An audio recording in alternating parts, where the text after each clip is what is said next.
এই পর্যায়ে মহাকান্ত কালামে আকিব থেকে শারীরিক আলোচনা পেশ করছেন গোটা এশিয়া মহাদেশের প্রখ্যাত আলেমদ্বীন মিডিয়া ব্যক্তিত্ব আল্লামা হযরত মাওলানা কারি আব্দুল্লাহ আল আমিন। আল্লামা হযরত মাওলানা কারি আব্দুল্লাহ আল আমিন বাংলাদেশ জাতীয় মুফাসসির পরিষদের সম্মানিত সহ সভাপতি মোহতারামকে হুজুরের মূল্যবান আলোচনা পেশ করার জন্য বিশেষভাবে কান্দুগর এলাকাবাসী কমিটির পক্ষ থেকে বিশেষভাবে অনুরোধ করছি।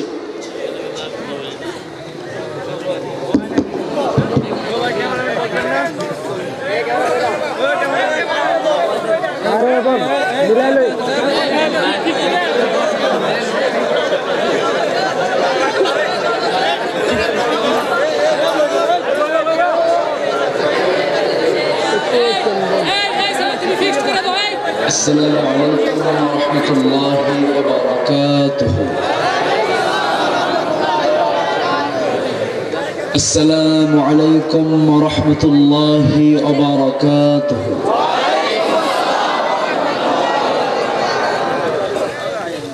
إن الحمد لله الأكرم الذي خلق الإنسان وكرمه وعلمه من البيان ما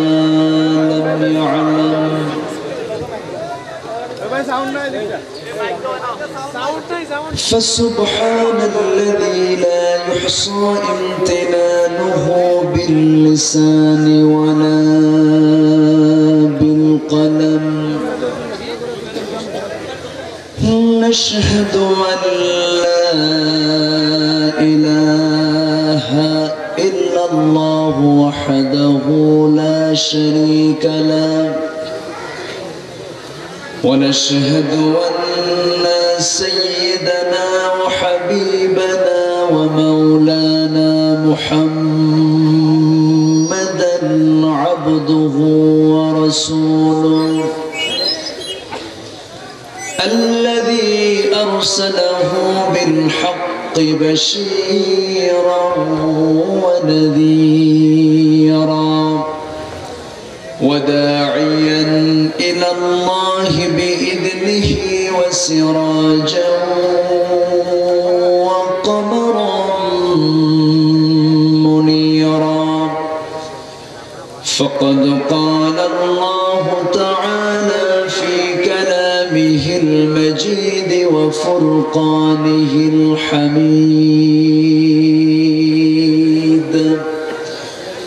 أعوذ بالله من الشيطان الرجيم. بسم الله الرحمن الرحيم.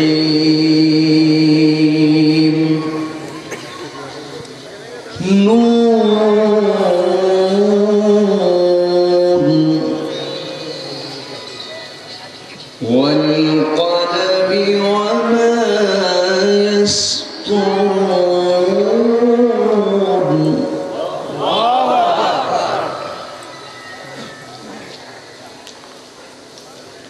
ما أنت بنعمة ربك بمجنون.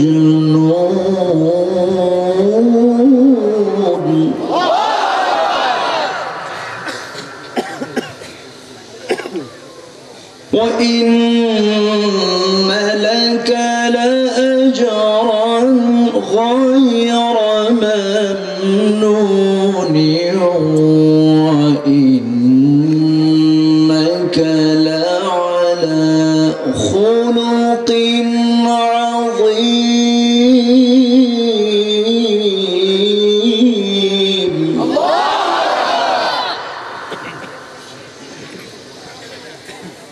فستبصر ويبصرون بأيكم المفتون.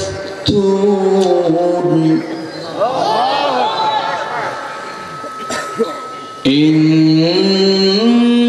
ربك هو أعلم بمن ضل عن سبيله وهو أعلم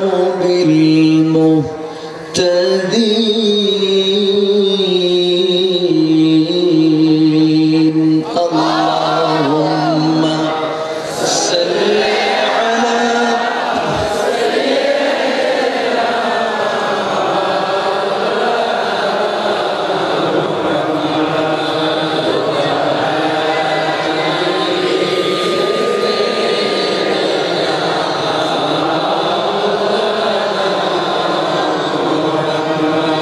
নবীর প্রতি মোহাব্বত ভালোবাসা সবার ভিতরে কম আছে না বেশি আছে? একটু বেশি আওয়াজ দিয়ে নবীর প্রেমে মতোয়ারা হয়ে জবান খুলে সবাই বলুন আল্লাহুম্মা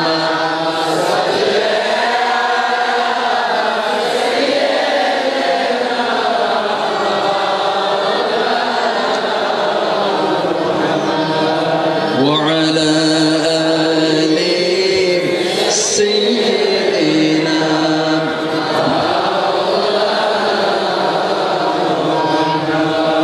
হে রাসূল তুমি যে আমার হৃদয় বাগে বুলবুল তোমার প্রেমের নিগূঢ় ছোঁয়ায় তাই তো হয়েছি ব্যাকুল হৃদয় বাগে বুলবুল আল্লাহুম্মা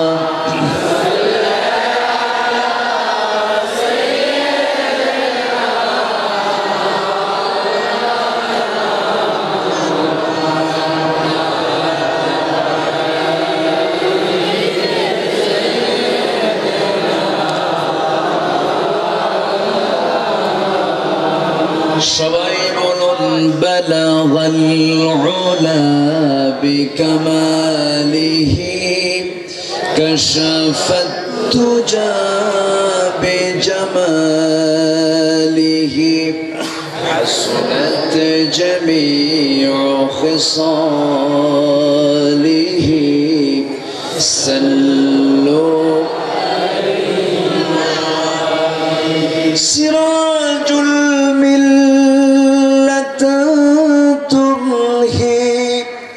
فخر دو عالم دلبار مولاه شريف الأنبياء نسخا كل أديان دغره بلغ العلا بكماله كشف التجى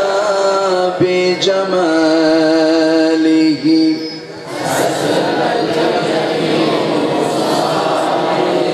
صلوا عليه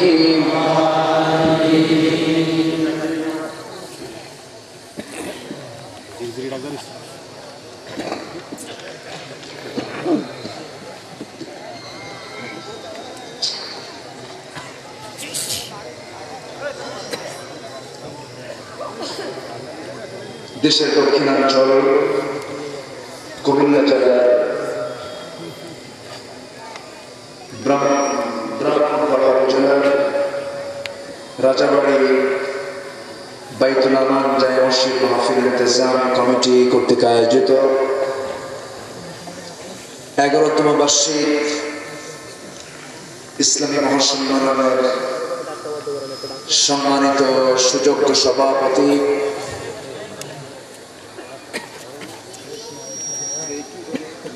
উপস্থিত হযরত উলামায়ে কেরাম ফদলা ইজাম সুশীল সমাজ শিক্ষক মণ্ডলী আজকের মাহফিলের প্রধান আকর্ষণ দূরে ও কাছের বিভিন্ন স্থান থেকে আগত তাওহীদের পতাকাবাহী কালেমার ঝান্ডাবাহী দিন ইসলামের নরসাদুল বীর মুজাহিদ, সম্মানিত প্রাণপ্রিয় দিনী ভাইরা, আড়ালে বসে আছেন এলাকার সম্মানিতা সরলমনা সর্বগুণে গুণান্বিতা মা বোনেরা। আলোচনার সূচনায় আনুষ্ঠানিকতার মধ্য দিয়ে আমার পক্ষ থেকে আবারও হৃদয় নিংড়ানো প্রাণ উজাড় করানো সালাম, আসসালামু আলাইকুম ওয়া রাহমাতুল্লাহি তাআলা ওয়া বারাকাতুহু।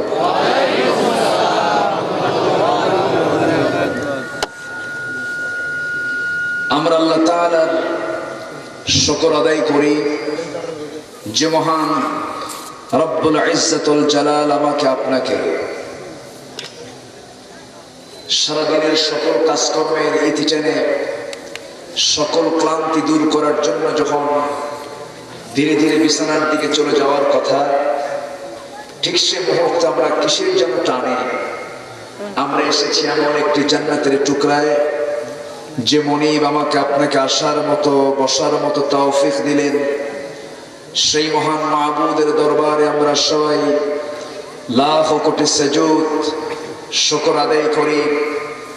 সবাই জোরালো কণ্ঠে একযোগে বলে উঠছি আলহামদুলিল্লাহ।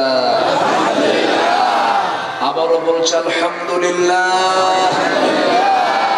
সবাই বলছে আল্লাহুম্মা ইন্নী আসআলুকা আল হুদা ওয়াত তুকা ওয়াল আফাফ ওয়াল গিনা।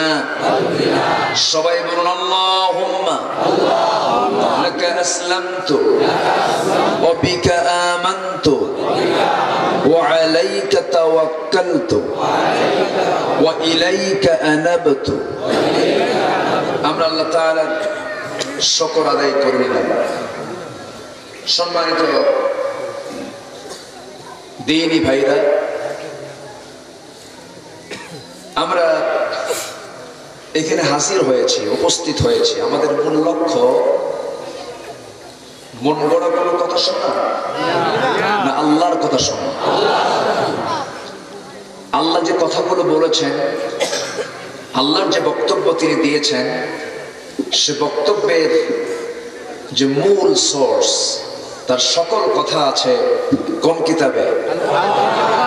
কোন কিতাবে আছে? আল্লাহ পাক যা কিছু বলে দিয়েছেন সব এর ভিতরে আছে না নাই? আছে।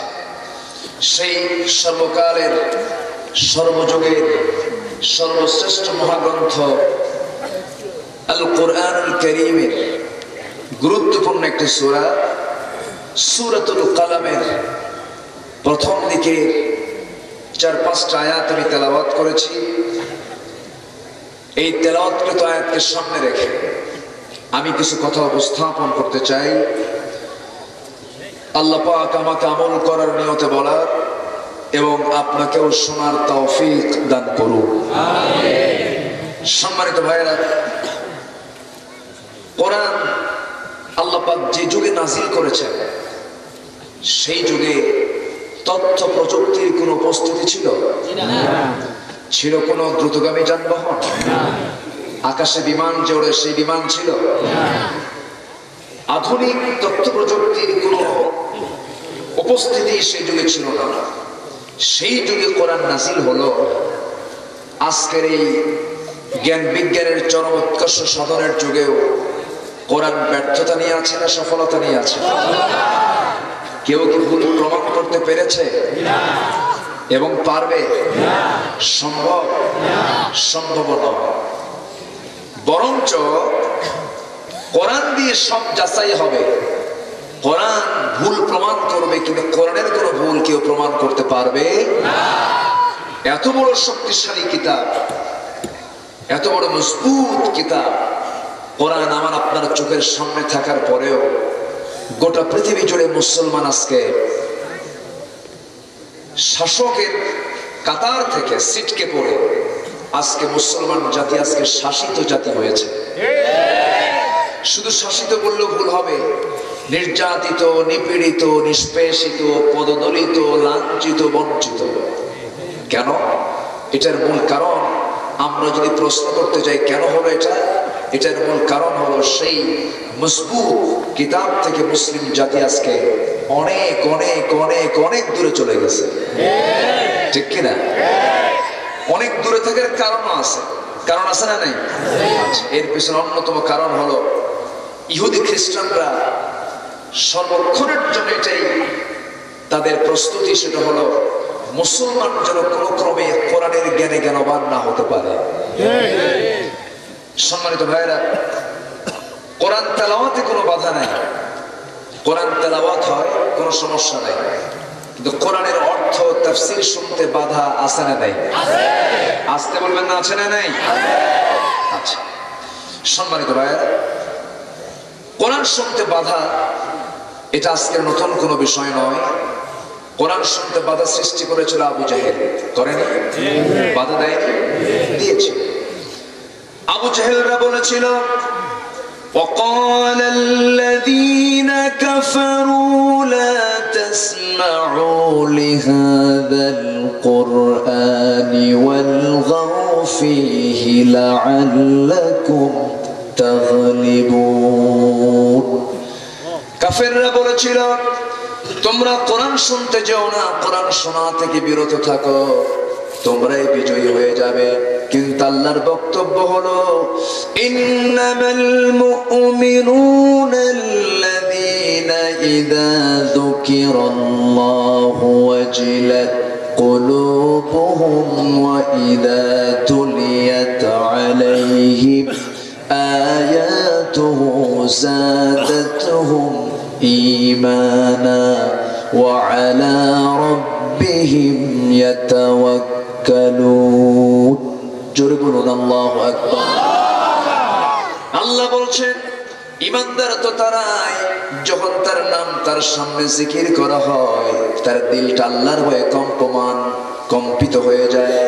আর তার সামনে যখন কোরআন তেলাওয়াত করা হয়, ঈমান যদি একটু দুর্বল থেকে থাকে, কোরআন শোনার সঙ্গে সঙ্গে তার ঈমানটা শতগুণে বৃদ্ধি পেয়ে যায়। ঈমান বৃদ্ধির চার্জার হলো কোরআন। অথচ সেই কোরআন আজকে আমার দেশের শিক্ষা সিলেবাসে সবার জন্য কি বাধ্যতামূলক? আমি মোহাম্মদ ভাই, আমি গিয়েছিলাম গত সেপ্টেম্বরে মালয়েশিয়া এবং ইন্দোনেশিয়া। সেখানে গিয়ে দেখলাম 100% নাগরিক মুসলিম যারা, এমন কোন 7 থেকে শুরু করে 70 বছর পর্যন্ত এমন কোন নাগরিক নাই যে মসজিদে শুধু নামাজ পড়া না, নামাজের ইমামতির যোগ্যতা রাখে না। ইমামতির যোগ্যতা রাখে না এমন কোন নাগরিক সেখানে নেই। প্রত্যেকটা নাগরিক নামাজের ইমামতি করার যোগ্যতা রাখে। তাহলে কেন এটা হলো? এটার মূল কারণ হলো সেই দেশে সবার জন্য কোরআন শিক্ষা বাধ্যতামূলক। আমার দেশে কি তাই আছে? আমার দেশে কি তাই আছে? তাই নাই, বরঞ্চ কোরআন হাতে নিলে নাকি মৌলবাদী হয়ে যায়। কোরআন পড়লে পরে নাকি মৌলবাদী হয়ে যায়। অথচ সদ্য নবনিযুক্ত নির্বাচিত গোটা বিশ্বের ঠিকাদার, গণতন্ত্রের ঠিকাদার, কি বলে, বিশ্বের মোড়ল আমেরিকার যে প্রেসিডেন্ট নির্বাচিত হলো, কি যেন না? ট্রাম্প। ও তো ট্রাম্পের মধ্যে দেখে ডোনাল্ড ট্রাম্প ক্ষমতায় আসলেন। সে যখন ক্ষমতায় আসলেন,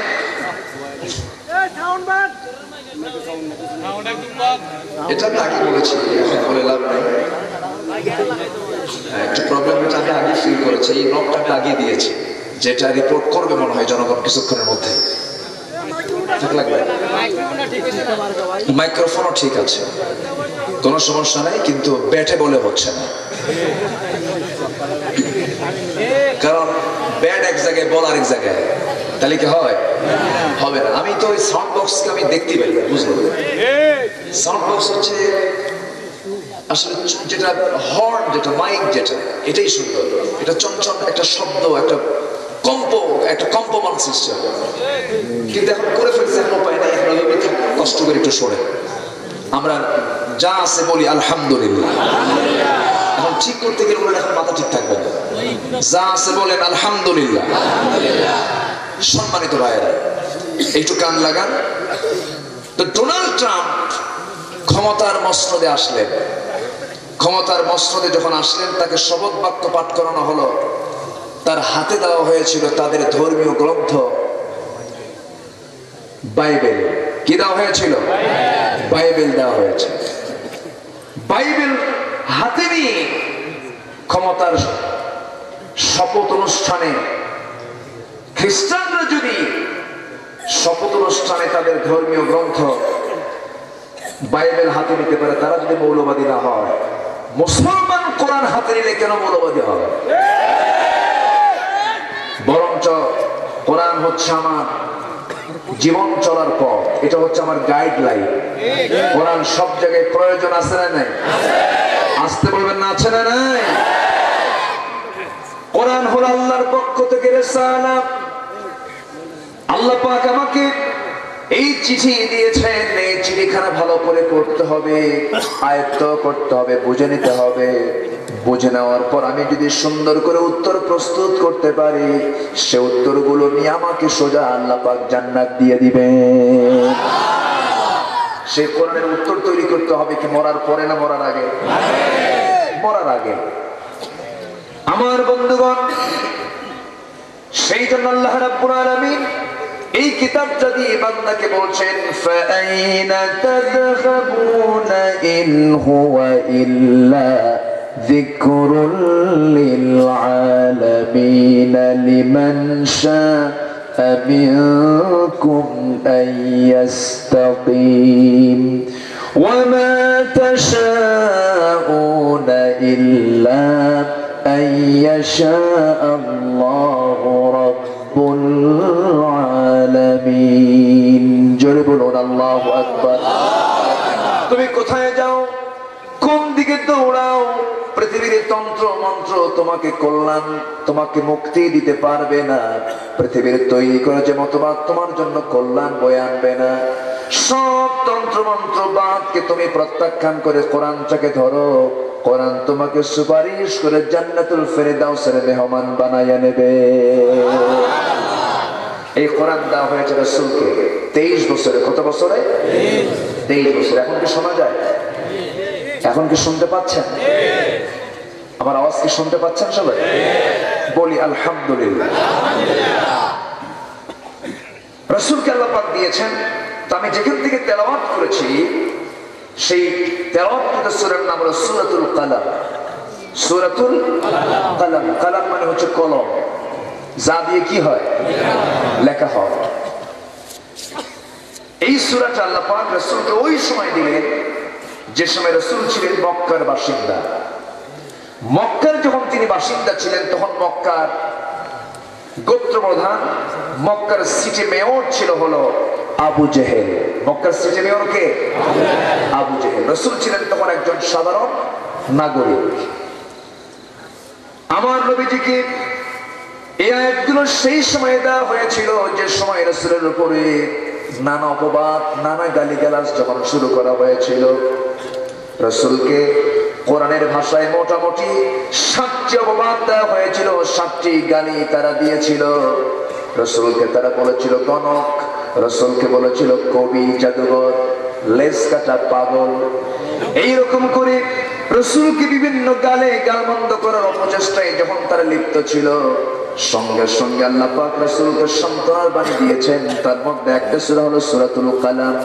আল্লাহ রাব্বুল আলামিন বলেন, নুন ওয়াল কলামি ওয়া মা ইয়াসতুরুনা মা আনতা বিনি'মাতি রাব্বিকা বিমাজনুন ওয়া ইন্না লাকা লাআজরান গায়রা মামনুন ওয়া ইন্নাকা লাআলা খুলুকিন আযীম। জোরে বলুন আল্লাহু আকবার। আল্লাহু আকবার। প্রথম আয়াতটা হলো নুন। প্রথম হরফ আল্লাহ পাক একটা হরফ দিয়ে শুরু করলেন। তার কালাম, তার সূরাটা শুরু করেছেন একটা হরফ দিয়া, নুন। এই সমস্ত হরফের অর্থগুলো একমাত্র কে জানেন? আল্লাহ। এইরকম করে আরো হরুফে মুকাত্তাআত, আয়াতে মুতাশাবিহাত আর আল্লাহ পাক বিভিন্ন জায়গায় দিয়েছেন তাসিম মিম ইয়াসিন আলিফ লাম রা তাহা কফ। এরপর আল্লাহ রাব্বুল আলামিন এরকম করে এতগুলো আয়াত যে দিলেন, এই সমস্ত আয়াতগুলো কেন দিলেন? দেওয়ার মূল হেতু হলো পৃথিবীর ভিতরে কিছু সংখ্যক জ্ঞানী আছে যে সমস্ত জ্ঞানী জ্ঞান অর্জন করে অহংকার করার জন্য, অহংকার করার জন্য জ্ঞান অর্জন করে, জ্ঞান অর্জন করে অহংকার করে। জ্ঞানের কিন্তু একটা বড়াই আছে, আছে না? আছে। জ্ঞানের তিনটা স্তর। প্রথম স্তরে জ্ঞান অর্জন করে অহংকার করে, দ্বিতীয় স্তরে জ্ঞান অর্জন করে সে বিনয়ী হয়, আর তৃতীয় স্তরে জ্ঞান অর্জন করার পর সে ভাবে আমি তো কিছুই বুঝিনি, কিছুই শিখিনি, নিজেকে সে একদম ছোট মনে করে। তো কিছু কিছু জ্ঞানী আছে জ্ঞান অর্জন করে বড়াই করে, অহংকার করে। ওই অহংকারী জ্ঞানীদেরকে কান ধরে বুঝাই দিচ্ছেন, কত বড় জ্ঞানী হয়েছ, বাহাদুরি দেখাও। এই যে আয়াতখানা দিলাম, কিয়ামত পর্যন্ত চেষ্টা করো। পারবে? কেউ কি পারবে? পারবে। এই চ্যালেঞ্জ কে দিয়েছেন? আল্লাহ দিয়েছেন।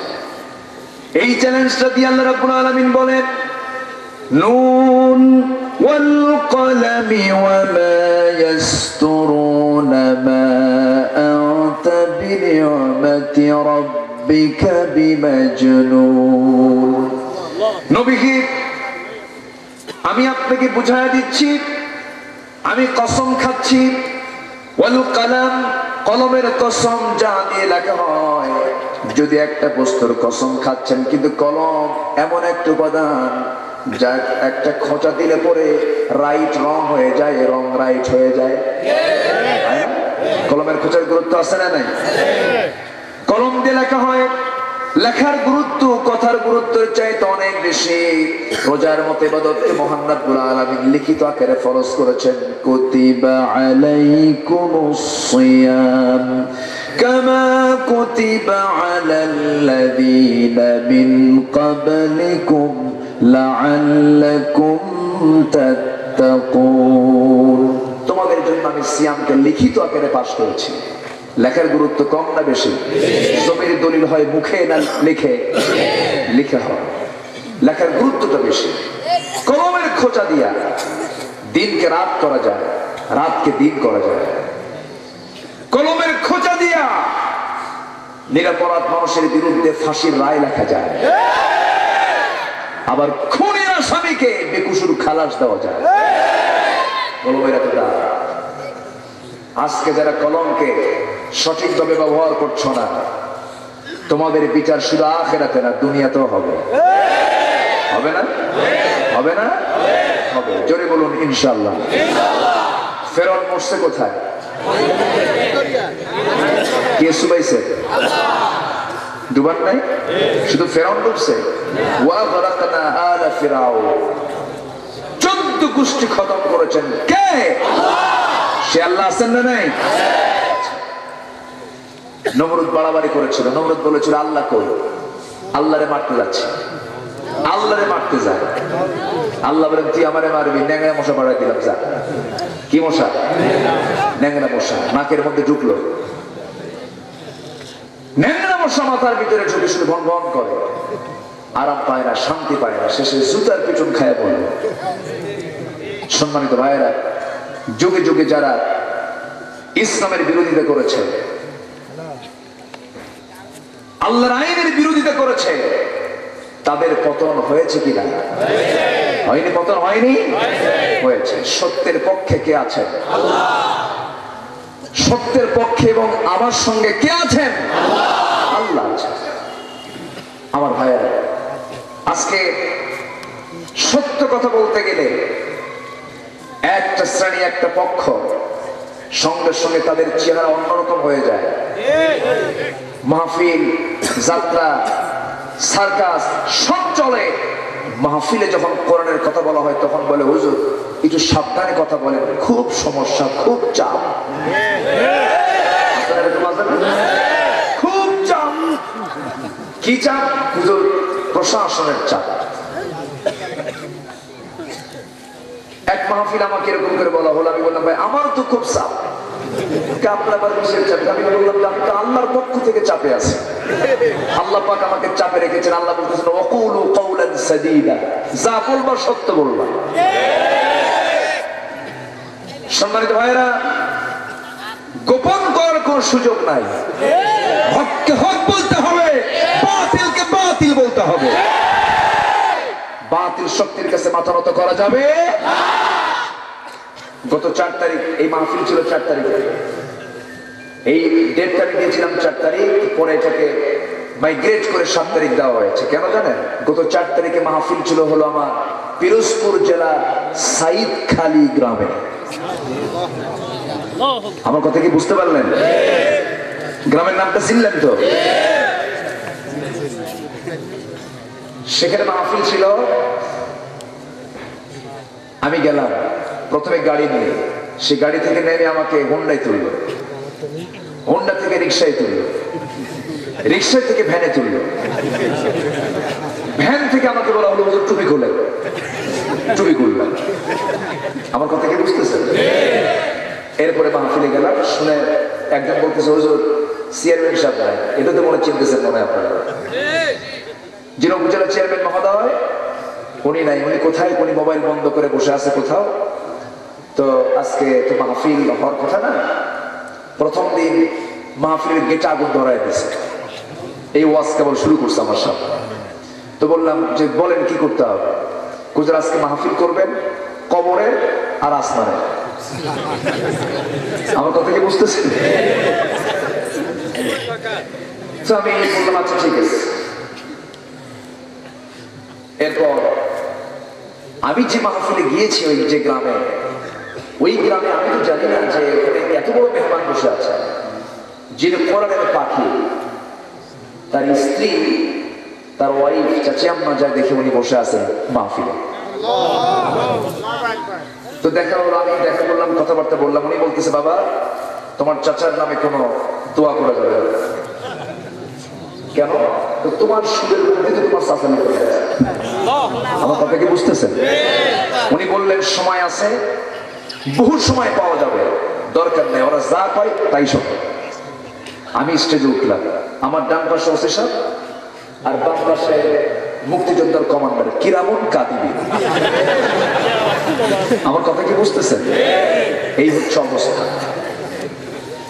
সম্মানিত ভাইয়েরা, এই যে অবস্থাগুলো সৃষ্টি করা হচ্ছে, এই অবস্থার অবসান একদিন হবে ইনশাআল্লাহ। যারা সম্মানী ব্যক্তিকে বেইজ্জত করে তারাও বেইজ্জত হবে, এতে কোনো সন্দেহ। সম্মান কে দেন? বেইজ্জত কে করেন? আল্লাহ রাব্বুল আলামিন বলেন কুলিল্লাহুম্মা মালিকাল মুলকি তু'তিল মুলকা মান তাশা'উ ওয়া তানজি'ুল মুলকা মিম্মান তাশা' ওয়া তু'ইজ্জু মান তাশা'উ ওয়া তুযিল্লু মান তাশা' বিয়াদিকাল খায়রু ইন্নাকা আলা কুল্লি শাইইন কাদির। জোরে বলুন আল্লাহু আকবার। যাকে ইচ্ছা তুমি তাকে সম্মান দাও, যাকে ইচ্ছা তুমি তাকে লাঞ্ছিত করো, সকল কল্যাণ তোমার হাতে। অতএব সকল চাও আমরা চাইবো কার কাছে? আজকে বলবেন না চাইবো কার কাছে? আমার মূল লক্ষ্য হবে কার সন্তুষ্টি? আমার চিন্তা হবেন কে? আমার জিকির হবে কার? সর্বক্ষেত্রে আমি মনে করব কাকে? আমার ফিকির জিকির হবে একমাত্র কাকে নিয়ে? আমার প্রাণ কার হাতে? আমার চোখ দিয়েছেন কে?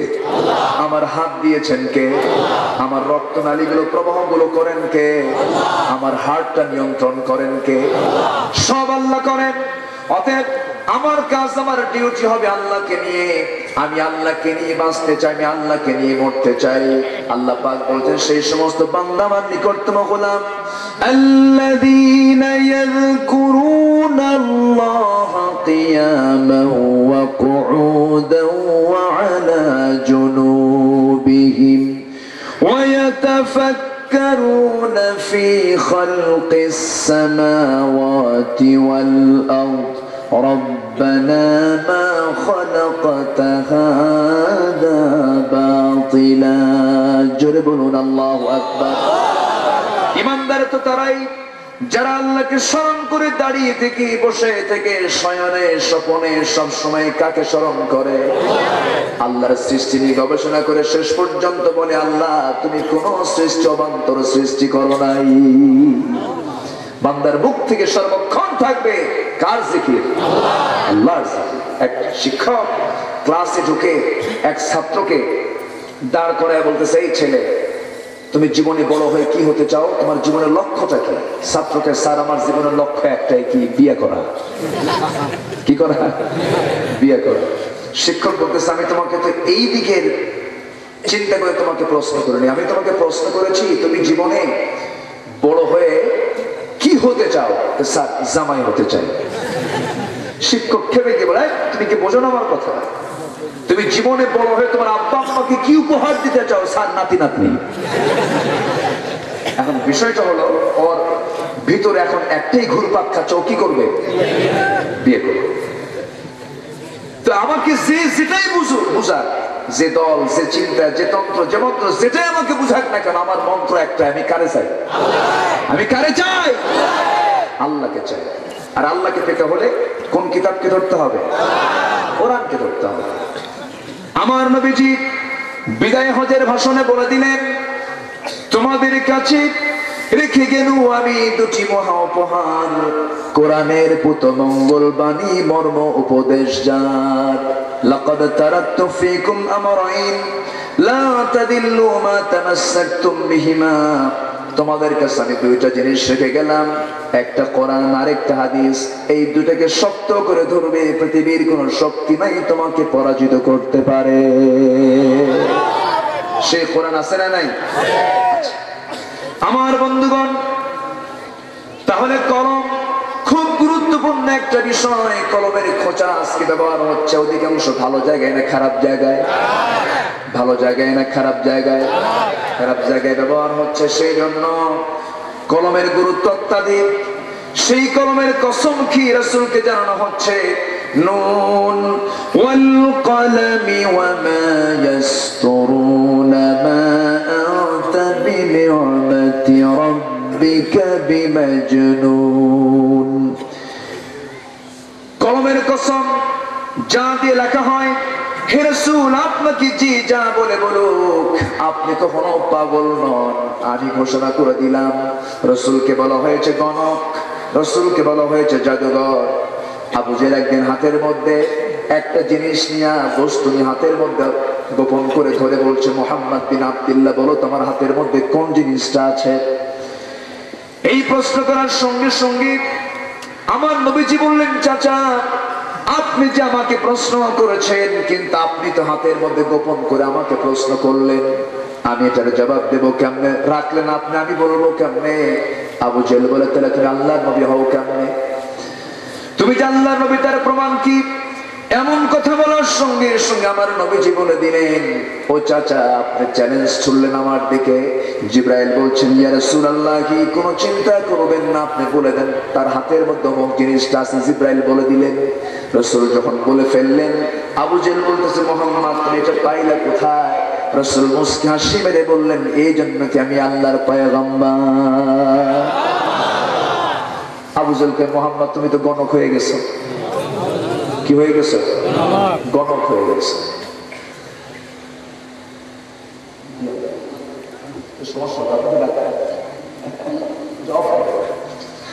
একটু অফ করে দেন, একটু ঘামলেও সমস্যা নাই, কিন্তু ফ্যান চললে ঘামটা বসে যাবে, টনসিলটা প্রবলেম হবে। টনসিল কিন্তু ফুলে গেছে। পাশে ডাক্তার আছে তো? আল্লাহ তো আছে, পাশে ডাক্তার আছে। সম্মানিত ভাই, কষ্ট হচ্ছে কি আপনাদের? এই মাইক আছে আমার একটু একটু আমার দিকে দেখবেন, আমার কানে একটু আসে। সম্মানিত ভাই, আমার কানের দিকে একটু আগে যেরকম ছিল ওরকম করে একটু দেওয়ার চেষ্টা করে। সম্মানিত বন্ধুগণ, তো রাসূলকে বলা হলো মুহাম্মদ তুমি তো গণক হয়ে গেছো। রাসূল কি গণক? এখনো কিছু কিছু লোক আছে গণকের কাছে যায় না, গণকের কাছে যায় না, যায় বলে দেখেন আমার বউ কয়টা, হাত দেখায় বলো আছে না, আমার বউ কয়টা আছে। যার হাত নাই গণক কি দিয়ে দেখে? হাত ছাড়া লোক আছে না? আশ্চর্য কথা, যে হাত দেখায় আর যে হাত দেখে দুটাই মুশরিক। ওদের জন্য জান্নাত না জাহান্নাম? ওদের জন্য জান্নাত না জাহান্নাম? জাহান্নাম। আশ্চর্য কথা, মানুষ কখনো ভবিষ্যতের মালিক হতে পারে না। ভবিষ্যতের মালিক কে? গায়েব কে জানেন? গায়েবের মালিক কে? আল্লাহ পাক। আমার বন্ধুগণ, রাসূলকে গণক বলা হলো, রাসূলকে বলা হলো জাদুঘর। আবু জেহেল একদিন লাত মানত উজ্জা মূর্তির সামনে দাঁড়িয়ে থেকে তার প্রণাম করছে, তার উপাসনা যখন করছিল, রাসূল বললেন, চাচা, যে মূর্তির পূজা করেন সেই মূর্তির তো কোনো বাক শক্তি নাই, সেই মূর্তি কোনো কথা বলতে পারে না, সেই মূর্তি নিষ্প্রাণ মূর্তি, ওই মূর্তির পূজা করে লাভটা কি? চাচা আপনি ছেড়ে দেন। সঙ্গে সঙ্গে আবু জেহেল বলছে, মুহাম্মদ তুমি এমন করে বলতে পারো না, এই মূর্তি আমার বাপ দাদা পূজা করে গেছে, আমি এই মূর্তির পূজা আমি বাদ দেব না। এই কথা বলার সঙ্গে সঙ্গে রাসূল বললেন, চাচা, যে মূর্তির কোনো শক্তি নাই, কোনো বাক শক্তি নাই, কোনো পাওয়ার নাই, সেই মূর্তির পূজা করে লাভটা কি? ও চাচা, তবে একটা চ্যালেঞ্জ আমি আপনাকে দেব, এই মূর্তির জবান থেকে যদি বের হয়ে যায় আমি আল্লাহর পয়গম্বর, আপনি কি ইসলাম কবুল করবেন নাকি? আবু জেহেল বলে, মুহাম্মদ তোমার মাথা খারাপ নাকি? এই মূর্তি কথা কয়?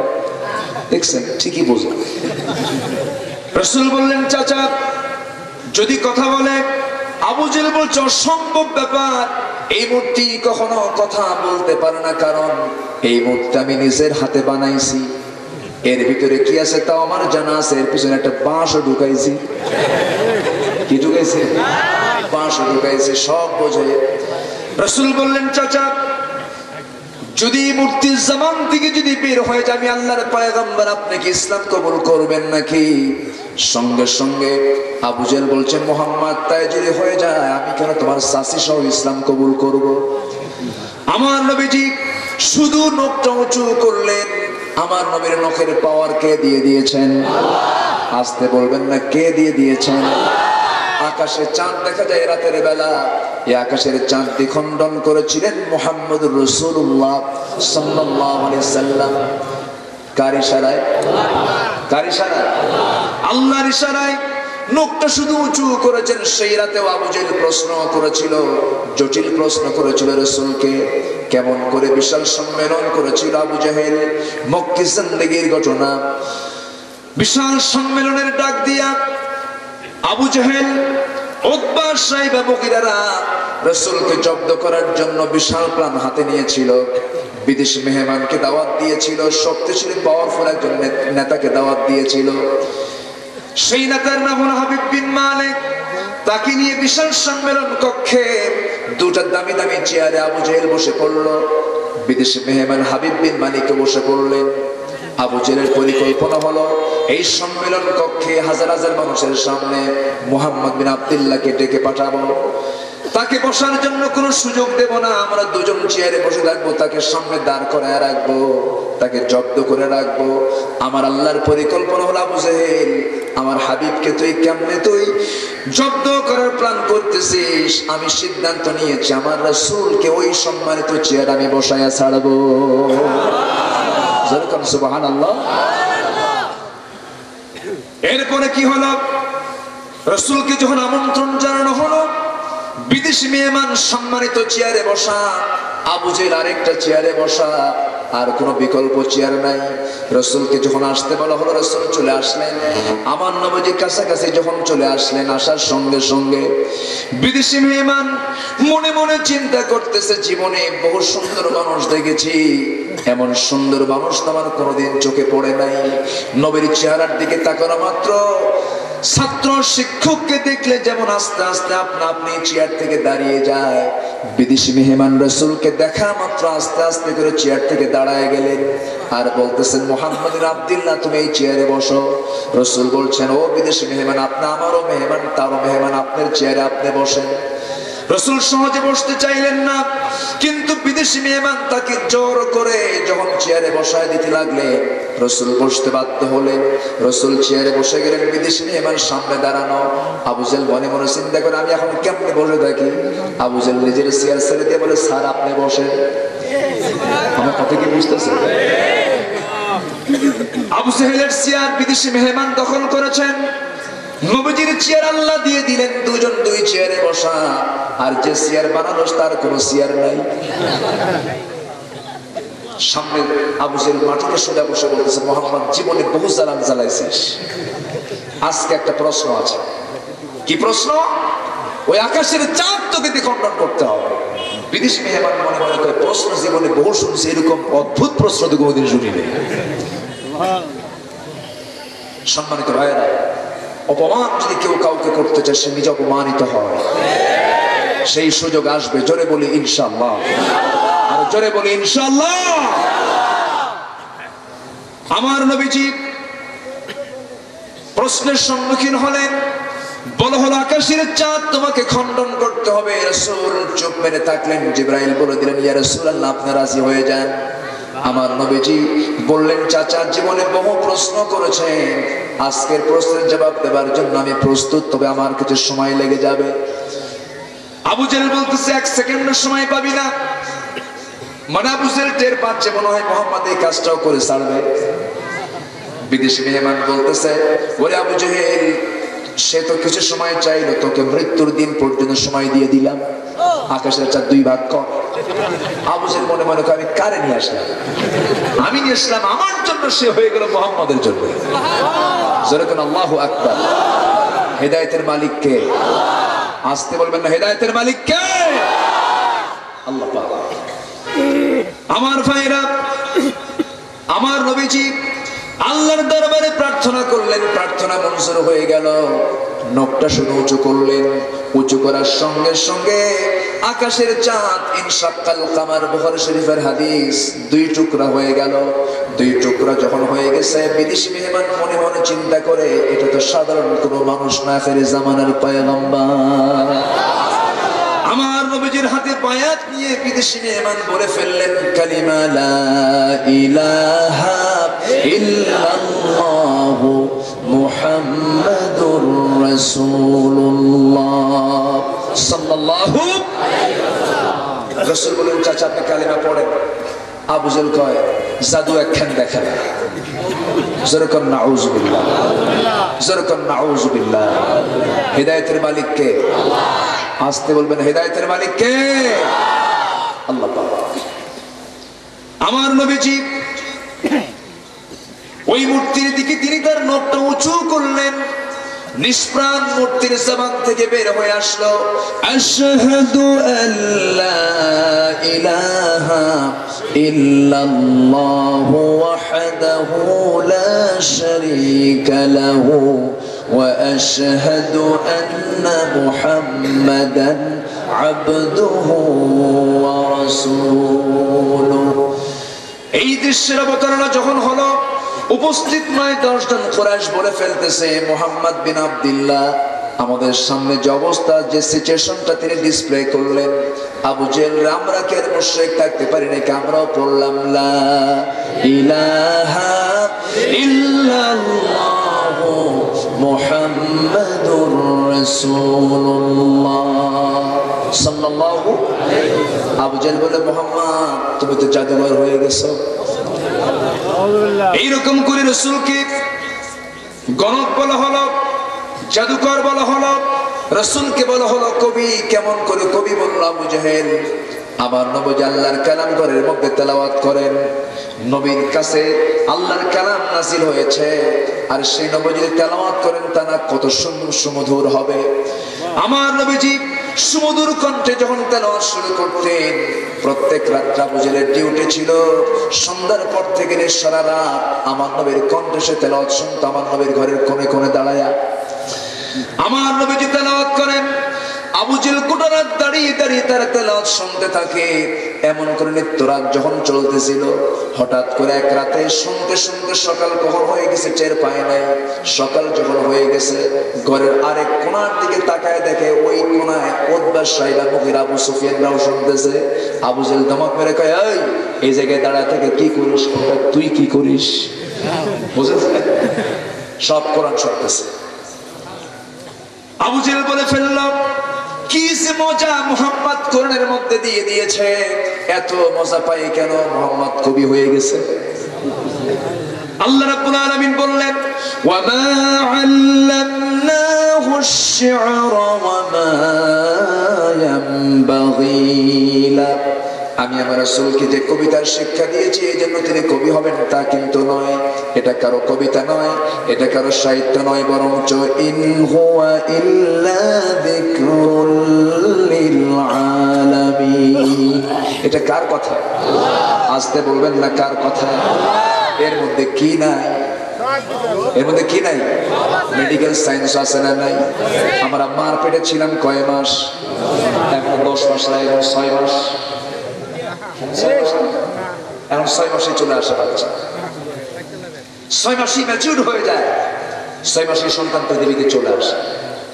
অথচ এই সংখ্যা 6 মাস কোরআনে কত আগে আল্লাহ রাব্বুল আলামিন জানিয়ে দিলেন, 30 শাহরা। প্রত্যেক মা তার সন্তানের জন্য একটানা 30 মাস কষ্ট স্বীকার করেন। এর মধ্যে 24 মাস যায় দুধ পান করাতে। ফি কুল্লি